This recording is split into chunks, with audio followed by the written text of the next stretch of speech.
This is What's It Like with Dr. Ken Tangen. Hi, I'm Ken Tangen. This is episode 66 of What's It Like. My guest is Michele Pouliot, or Pouliot, or Pouliot. I can't get one of. It's one of those. Hi, Michele. Hi, and it's close enough.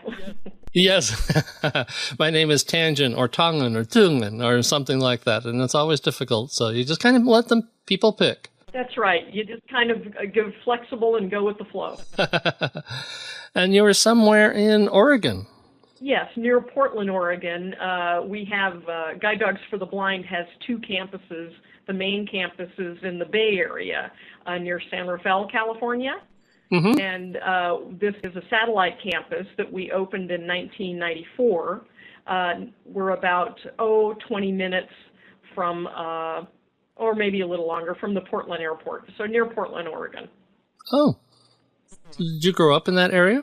Not at all. I'm an Air Force brat from way back. So I lived pretty much all over the country and in parts of the world. And when I started working with Guide Dogs for the Blind in 1974 is when I started having roots that I actually lived somewhere longer than just in 2-year increments.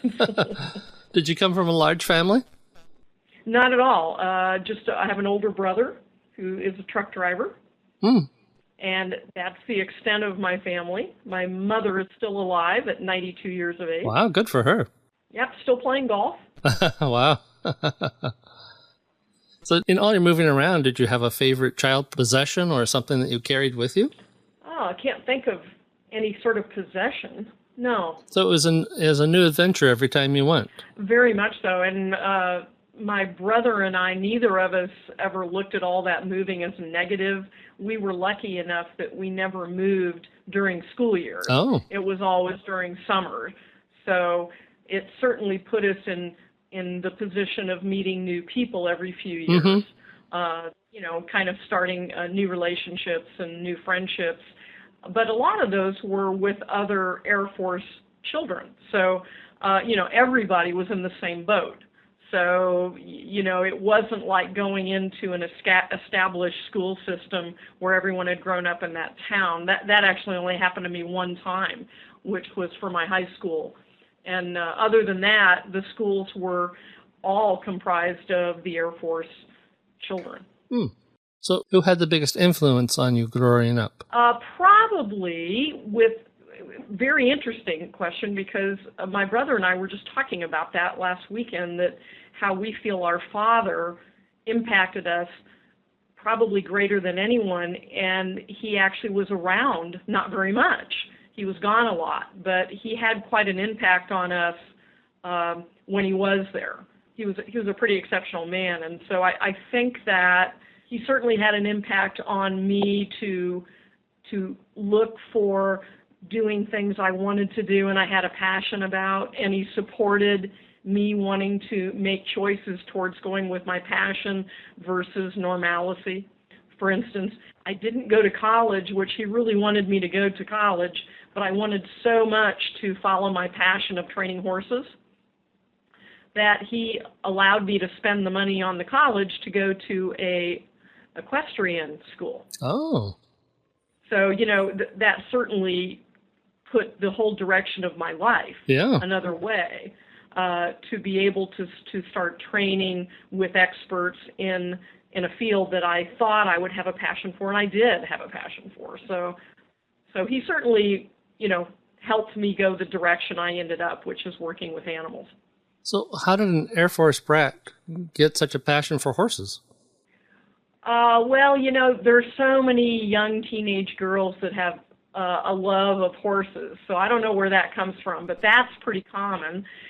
Never had a horse until we were stationed in the Philippines at Clark Air Force Base. They had a very large stable on that base, and my father allowed me to get very involved with riding at that stable and let me get my own horse while we were there. We were there for 2 years. And so that's when I became extremely excited and involved and impassioned with working with my horse. And that was at a junior high level of age, which was a very healthy thing to be involved in. So it was a very good thing for me to spend all my spare time without the stables and with all the horses and with other peer teenagers who were also interested in horses and not in the typical teenage getting in trouble hobby. So that's where I got my passion initially. And when we came back to the States, we were next stationed in Alexandria, Louisiana, where I went to high school. And on that air base there, called England Air Force Base, they also had a stable. So that worked out to my advantage to be able to, again, have another horse and continue that hobby through high school. Did you ever want to be an Olympic rider or? Well, funny you should ask that. The equestrian school that I went to out of high school was the Pacific Coast Equestrian Research Farm, which was run by Linda Tellington Jones and her then husband Wentworth Tellington. Ah. And that, of course, changed my whole life. If you look up on the history of Linda Tellington and the Tellington Touch, she's a remarkable woman. And I was there for a year studying, and then I ended up instructing for them also with new students coming in.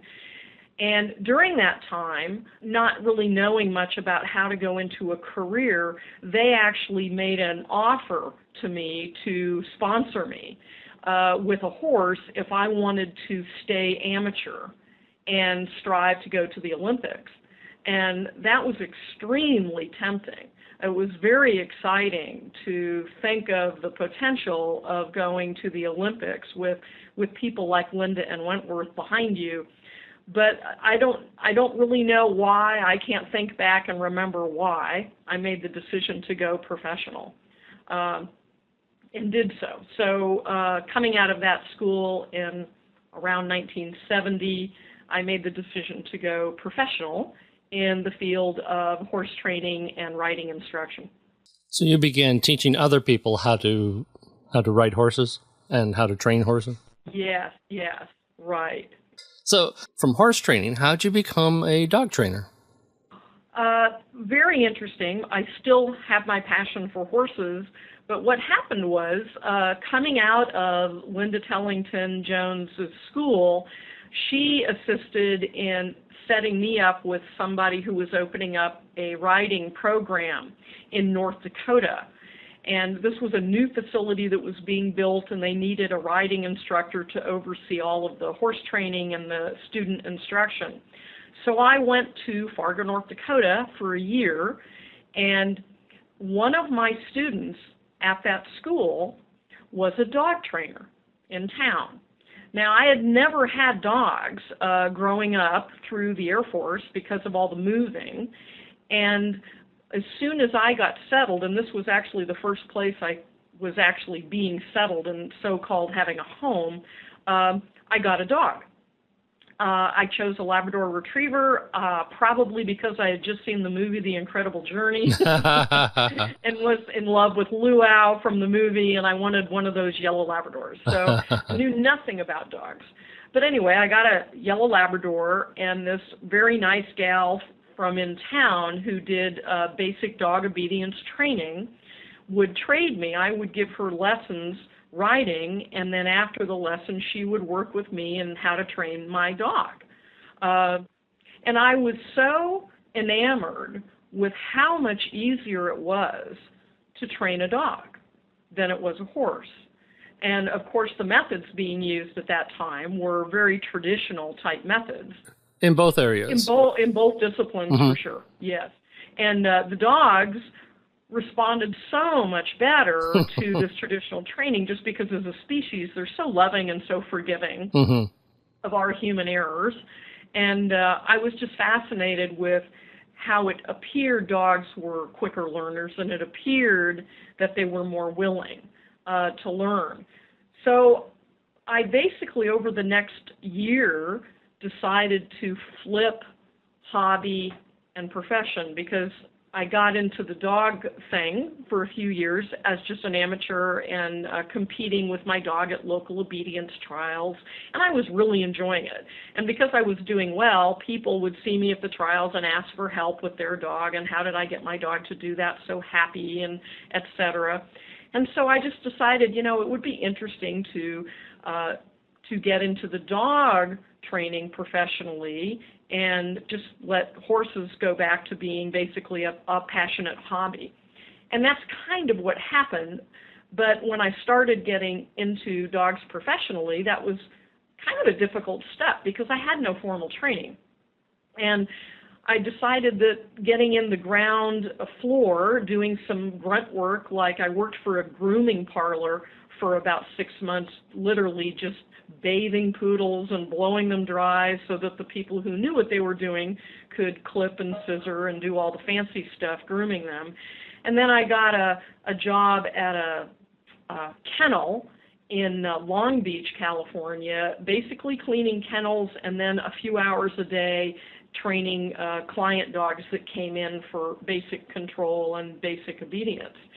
So I was starting all over again from my perspective versus already having come somewhere in the horse world. I was reading a magazine and there was an article on guide dog schools and on how these schools trained these dogs to help blind individuals be mobile. And I was so taken with that concept that not only would you be training dogs, which would be what a great career, but on top of it, you would be using that to actually help people. So I was extremely excited about the idea of being a guide dog instructor. And the article gave 3 schools' names and addresses. And I sent letters of interest to be employed to all 3. Well, I only got answers from 2. And one of the answers I still have framed on the wall to this day because it says that women are not physically or emotionally capable of doing this type of work. Oh, my. Now, comically, back then, that would be about 1973, that really wasn't something that anyone would get their hackles up at reading. No. It's like, I remember reading it thinking, oh, I didn't realize, yes. Instead of being at all defensive or angry about that. So, it's still actually kind of a comical letter for me to read. But the other letter I got back was from Guide Dogs for the Blind offering me an interview. So I went and I interviewed, and very, very ecstatic that they accepted me as an apprentice. And at that time, I was only the second woman that they had hired. It turns out that the guide dog industry as a whole at that time, which was still a pretty young industry, pretty much hired all men out of the military who had done military dog training. Mm-hmm. So that was basically where they got their initial instructors that had some sort of dog training experience. Now, all these years later, 38 years almost here, our staff is almost 98% women. So it's the field itself has really transformed into a career that many, many women pursue, possibly because of the emotional aspect of it, meaning, the caring and nurturing of the dogs and the emotional aspect of assisting blind individuals. But it's kind of a phenomenon that's been interesting that nobody has really found out why that has happened. It's also happened in the orientation and mobility field where people teach cane travel to blind individuals. A majority of people entering that profession appear to be women also. So what do you actually do? Well, for about 20 years, I was actually a guide dog trainer in the trenches, training the dogs from the beginning to the end, and training clients routinely. And the past 15 to 18 years, I've been in supervisory level positions and directing training at the campus I'm at here, and now the position I hold, research and development, is geared towards improving our programs, whether that's dog training programs, student instruction programs. Research and development sometimes conjures up, images of a white lab coat, and that's not what I do. What I do is more the concrete, actual, hands-on. How do we train the dogs? How do we care for the dogs? How do we bring up our puppies? And how do we serve our clients effectively? In other words, our teaching methods, are they modern, up-to-date? Are they adult learning programs as they should be versus paternalistic type programs? So I've had the wonderful opportunity since 2001 in this position to help promote and direct change in our organization, which was steeped in historical tradition. Mm-hmm. Being a very, the Seeing Eye on the East Coast is the oldest guide dog school in this country, and we are the second we were started in 1942. And so all of those historical and very successful techniques that were used were, obviously passed on and on and on through the decades. And when I started in 1974, the methods being used did not look much different than they had in 1942. Not much had changed. And even in the first 10 years that I was working as an apprentice instructor and then a qualified instructor, the techniques had already made notable changes towards, although they were traditional techniques, still trying to be much more positive and praising more of the dog and less corrective, but they were still quite traditional. So a traditional training approach would be to make a dog do something? Yes, it would be more based on making the dog do something and obviously giving them positive support with verbal and physical praise when they do it right. Mm-hmm. But the dog is not a part of the learning process. Everything's being directed at them. Everything is being made to happen. So yeah, there was a much more element of compulsion, and the old thought in the guide dog industry was that to make a guide dog reliable and safe, there has to be this compulsion element in training them so that they're truly a safe guide. And we've certainly, in the past 10 years, we've proved that wrong. So is this a militaristic approach in the sense that, so you command the dog to do it and it does it, and is that part of the thinking, or was it part of the thinking? That was part of the thinking, and interestingly enough, there's a really good reason why that thinking was present. And it was because the people who first did guide dog work in this country were trainers that had done military dog work. Mm-hmm. And so all of the people who came out of World War II, who had experience of training military dogs, they came back to this country and they were able to put a sign out that says, "I'm a dog trainer," and make a living out of that. And all the techniques that they had learned were all based on compulsive type training. So no surprise that the training in our country in general, not just guide dog training, but even pet obedience training. If you look at the decades of the 40s, 50s, 60s, 70s, 80s, the majority of training done at that time was traditional, and it's because all of that was passed on from earlier directors, trainers who were trained in those initial traditional methods. It's still pretty prominent. Oh, it's still present. The good news is that more and more people who stick with traditional training, it's still a much more positive-based training than it used to be, meaning that they have a much more heavier balance towards trying to give more positive reinforcement, even if it's only in the form of praise and physical touch and verbal, etc., and play, tug-of-war, balls, whatever they can do to keep the positive side bigger. That's the good news. Is I call it, my lingo for it is good traditional training. So there is a way to still apply traditional techniques in a much better way than were certainly being applied in the 50s, 60s, and even 70s. If you watch The Dog Whisperer, you will still see very traditional approaches in presentation. Exactly. There are certain individuals that are still making a career out of teaching more traditional methods, for sure. Yeah. But my friend Karen Pryor would be mad at me if I didn't point out the big change that clicker training has made. Oh, there's no way to even summarize in a sentence what our adoption of clicker training has done for our program. I mean, it's been phenomenal.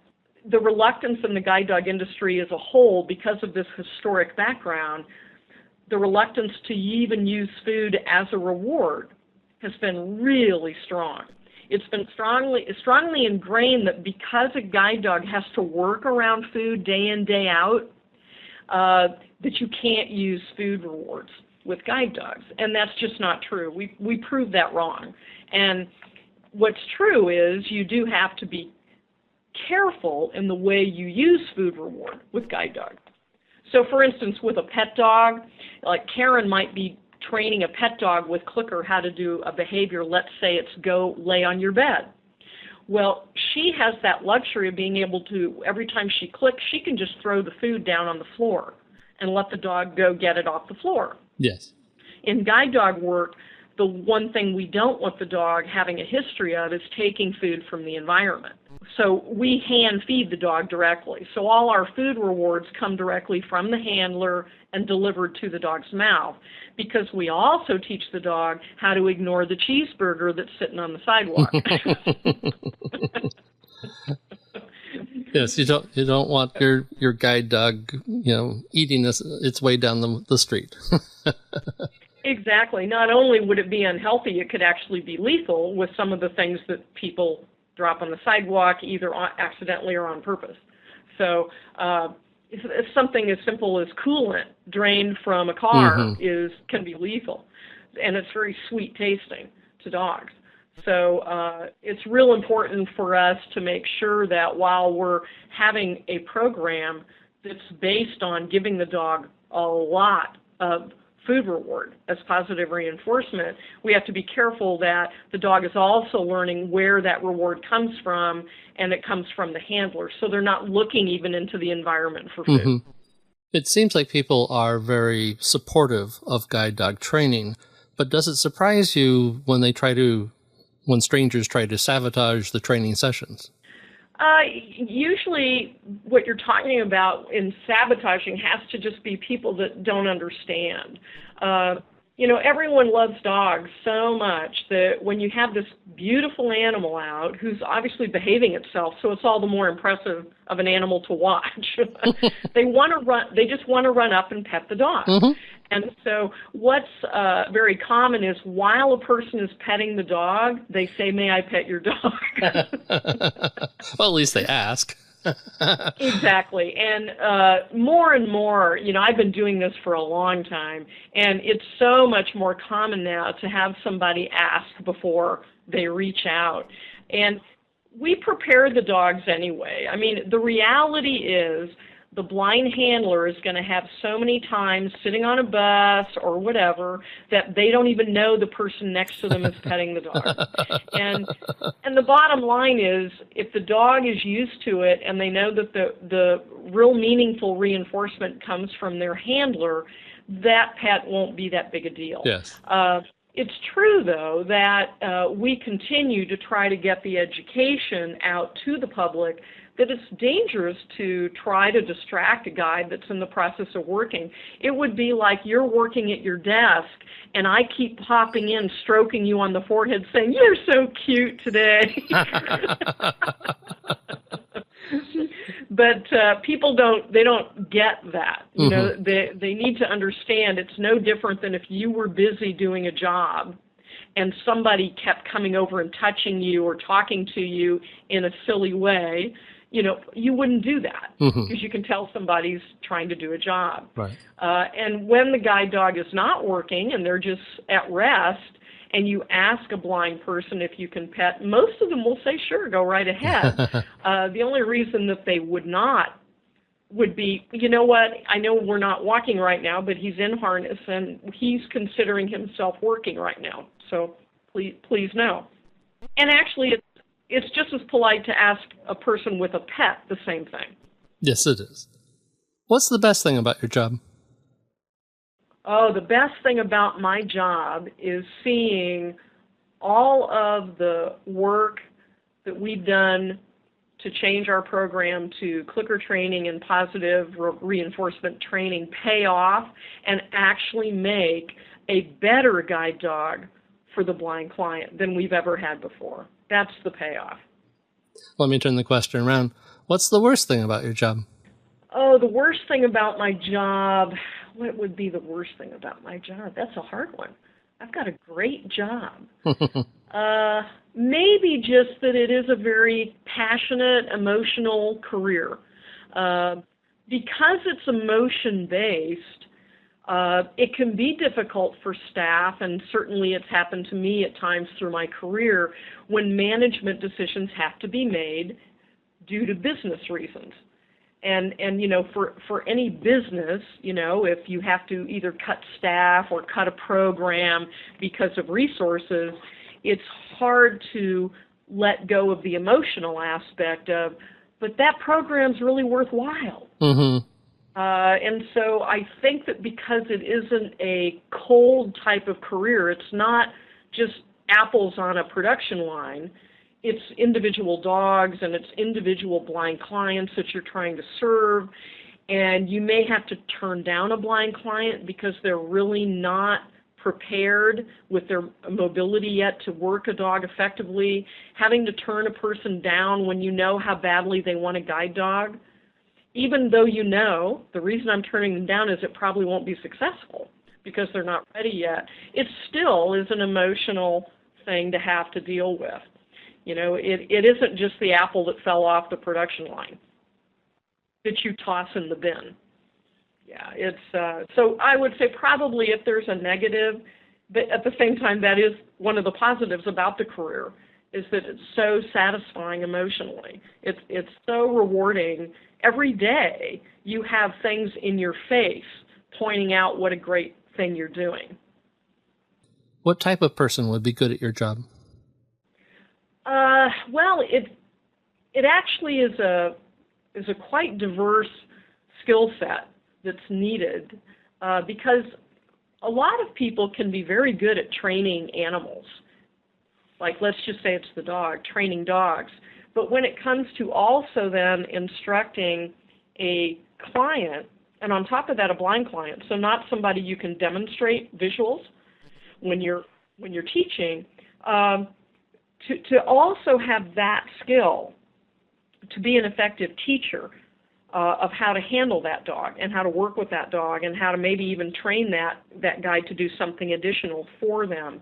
So it's a diverse skill set for somebody who's not only good at training dogs, but also good at conveying that to the client and instructing them effectively on how to handle their dog and motivating the client, because the majority of our first-time guide dog users have never even had a dog before. So even though they think they love dogs and they want a guide dog, to them it's a huge amount of information to learn and absorb. Forget about the guiding part, just about having a dog. Mm-hmm. You know, just about having this animal in your life as a life partner, caring for it effectively, and managing it effectively. And so a lot of motivation goes into the day-to-day work you do with a client that is surrounded by that we know this is hard, but believe me, the outcome in the end is going to be worth all this hard work. That's like getting married. Yeah, I mean, if this was easy, we could just pack the dog up by UPS and deliver it with a cassette tape for how to use it. But it's a little more involved than that. So I would say having a passion to help others is certainly important, and having a passion for learning the science of training and learning how species learn effectively, and being prepared for an emotional job that also is a lot of hard work. but the payoff is fantastic emotionally and for satisfying. The majority of this career in the world, there are some exceptions, are nonprofit organizations. So if someone is looking to get into a career where they're going to make a lot of money, this would not be one that you'd put on your list.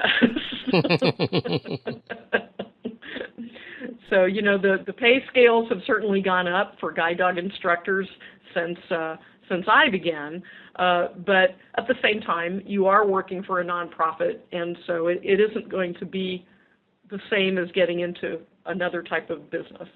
Mm-hmm. If someone wanted to pursue it, though, how would they get a job like yours? Well, that's a good question. One thing that people can do, if they're interested, is go to our website, which is guidedogs.com. That's guidedogs plural.com.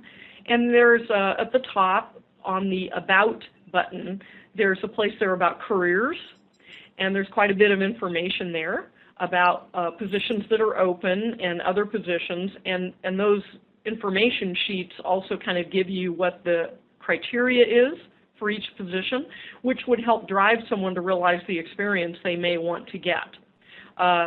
And so for sure, you can never have enough practical experience, meaning even if you just donated your time to help at a kennel or at an animal shelter or a humane society shelter, taking care of the dogs, walking them, or getting to move up in the status of volunteer as high as you can, maybe even doing some training on them, preparing them for adoption, things like that. So that is, regardless of if you never use those skills again, you're learning a lot about working with different animals, and also working with people, and if you're helping to adopt out animals to individuals coming in to find a pet. So you still have to teach that person how to handle that dog, even if it's a simple project of being their pet. So that can be good. And then such as the blind camp, something like volunteering at one of those, because those are still in existence today. They're all over the country. Local blind organizations will often put on camps for youth during the summer. It can be a great way to be around individuals that have the challenge of blindness and getting a feel for what that's like as far as just being a good assistant in helping somebody understand the layout of an area, how to help them get from one place to another, what their basic daily needs are like, what their challenges are. That can be a really good experience for anyone interested in the field. A lot of people have come to this field strictly from the dog aspect and learned that other aspect once here. But even if you don't have any viable experience working with blind individuals, just being exposed to someone who is blind and what their challenges in life are can be very helpful in making that decision whether this would be a career for you anyway. If there is such a thing, what's a typical day like for you? Oh, a typical day for me is not very typical. Yes, I could give you maybe a better idea of a typical day for a guide dog instructor. A guide dog instructor starts their day caring for their dogs they're assigned. One of our instructors is assigned to around 4 individual dogs that they're training. And so they're going to have these dogs for about 2 to 3 months, and they're working with them every weekday of the work week, and they're caring for them first thing in the morning. So basically doing things like cleaning up after them, grooming them if the dog is on any medication or needs to be rechecked by the vet clinic, taking care of all those needs, including feeding, first thing in the morning. So that would be like between 8 and 9 o'clock. And then at 9 o'clock, training would begin, and these dogs would be with that person all day long. So for guide dog training, we travel all over the place, giving the dog a lot of different work scenarios to get used to traveling in.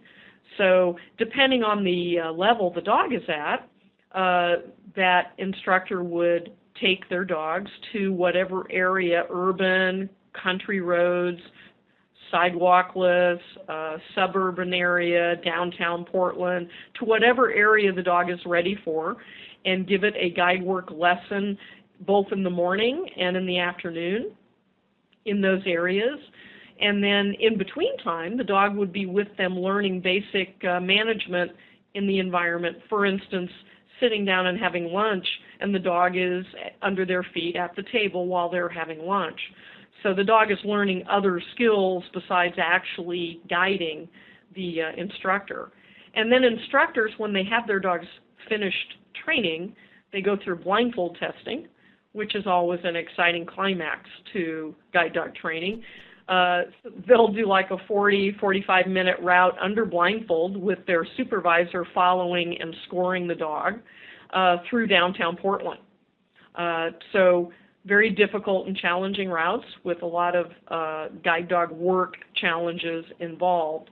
Once the dog is passed and has become a qualified guide, the instructor takes those dogs they train into class with the clients that are assigned to come in, and the client has had a pre-application interview in their own home, regardless where that is in North America, so that not only can we inform them of what a guide dog can do and can't do for them, but we also can assess if their home living situation is suitable for a guide.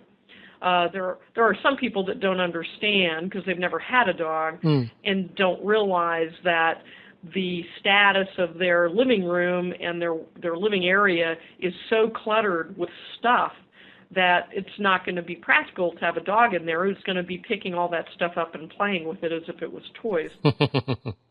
So simple things like educating them about what it's like to have a dog in the house, but also then evaluating their mobility skills, taking them out for an assessment walk with an imaginary dog.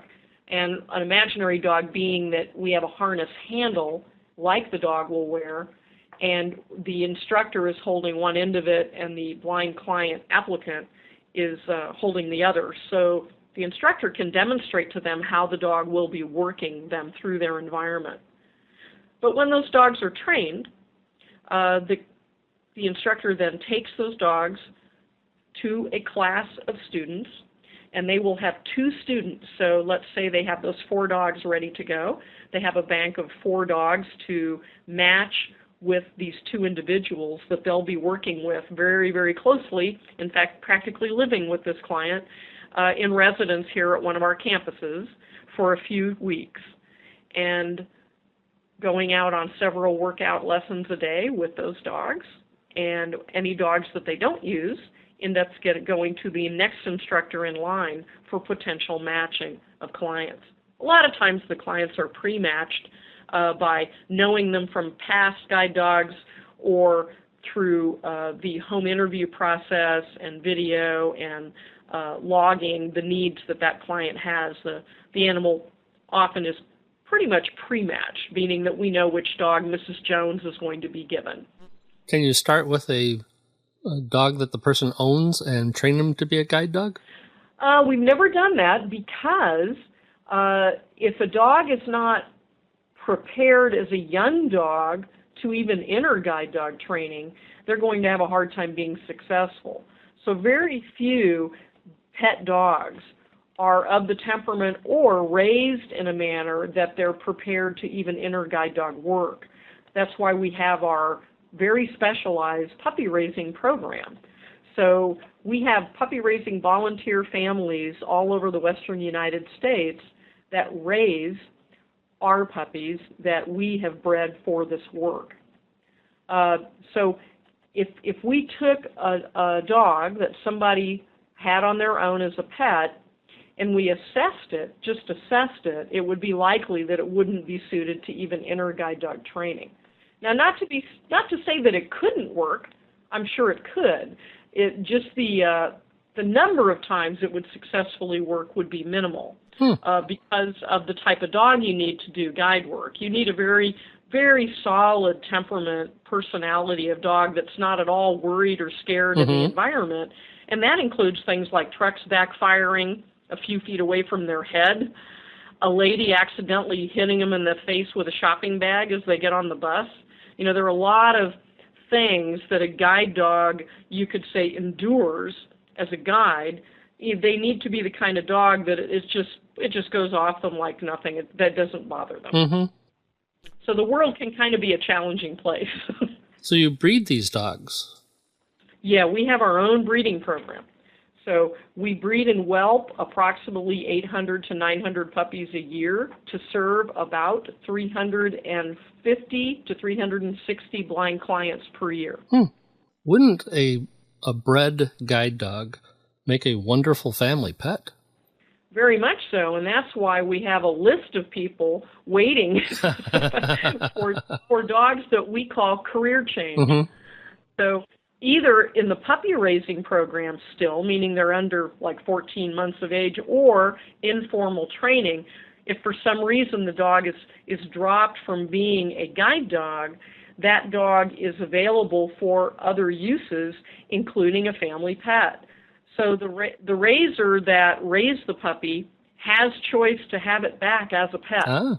And if they are busy, they have another puppy or dogs in the house, and they don't want to add another one to the household, we have other avenues. We have several dogs that have been very successful for the hearing dog program that we've donated to them. They just haven't been suitable for guides, but they've been exceptional for hearing dog work or service dog work. We have several career change dogs that are doing security work and nose detection work, such as like TSA work at the airports. And we also have a percentage of dogs from our own breeding that we, of course, put back into our breeding colony as breeders. And those have pet homes also. So the dogs that we do breed in our colony are family pets. Oh. And they only come back to our facility in San Rafael when it's time to be bred or to whelp a litter, and some of those litters are also whelped in the homes. So would Charlie Chaplin have a guide dog? Would Charlie Chaplin have a guide dog? I was looking. Oh, you mean my freestyle? Is that what you're talking about? Yes. Well, because he didn't need a guide dog, he probably wouldn't have had one. You watched my video on my website. I did. Well, it's like 200,000 people have watched your video, so. Yeah, that's a pretty fun sport. So my hobby sport at this time and probably for the rest of my life will be canine freestyle. It's a really, really fun sport that's extremely challenging. So do you teach segments and then link them together? Yes. So if you look at that Charlie Chaplin routine on my website, that is, I believe the behavior count in that routine is like 88 behavior cues. Which is mind-boggling when you think of it in terms of a clicker trainer. You'd be thinking of a chain of behaviors, and a sequence. And the sequences at first are put together with very small chains. So there may only be 3 or 4 behaviors in a chain that are initially sequenced together. So if you think of everything that my dog Listo does in that routine, every single thing he does as a single behavior, those were all taught individually first, and then when they're put together in a chain, they're put together with just a few at a time. And after those chains are fluent, meaning he's very good at them and reliable, then you start putting those sequences back to back and together. Do you forward or backward chain?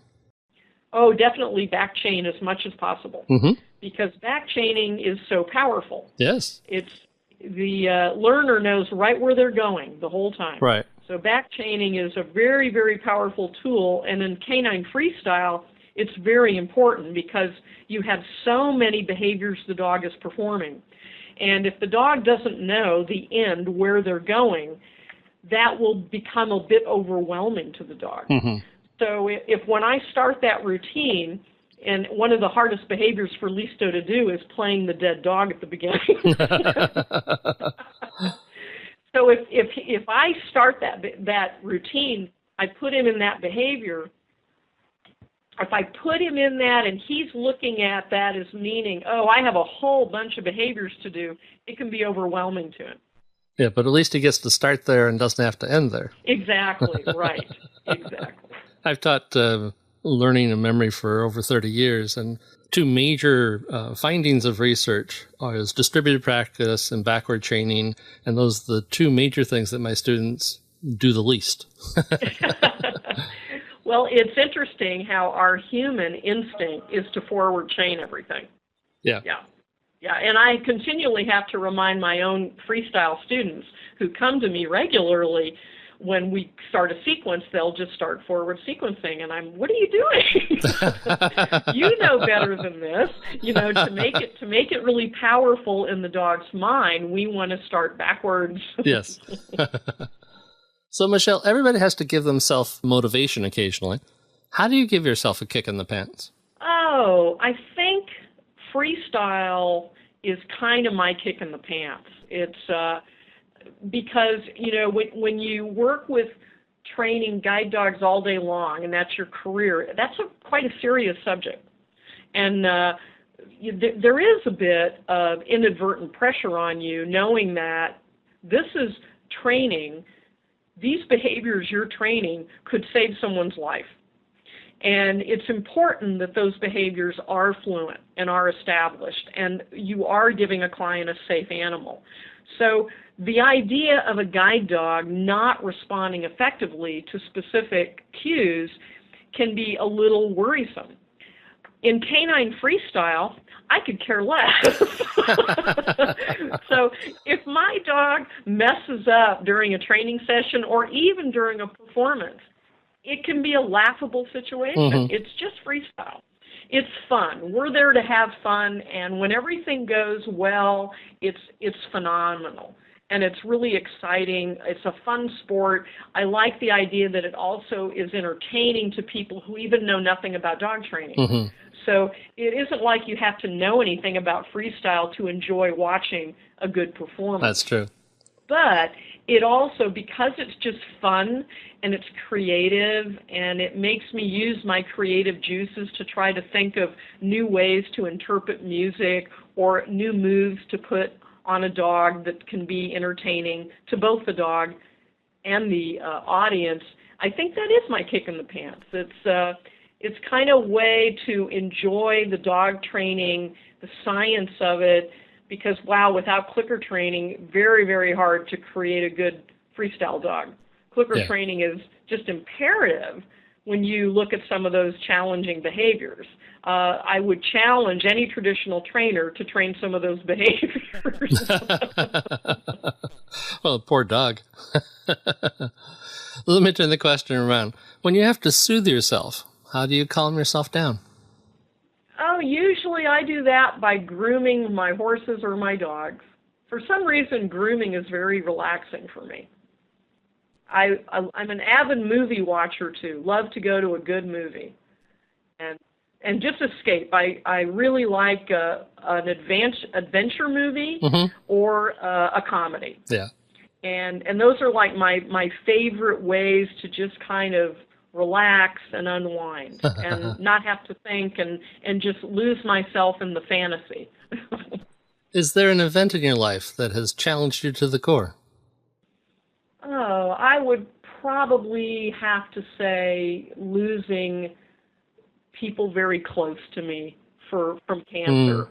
And unfortunately, I've lost 3 people very close to me. And that has been really difficult. Mm-hmm. So, getting through those has also, really been through my animals too. So, I lost the love of my life, someone who was only 38 years of age. And the fact that the dogs and the horses still needed to get fed and cared for through the day really actually got me through the first few months of that. Because, they didn't obviously act like anything was different. Their world basically was the same. So I really thank goodness, I thank God that I had those animals, because they really actually grounded me to how life continues, life goes on. If you were giving a commencement address for high school or college, what would you say?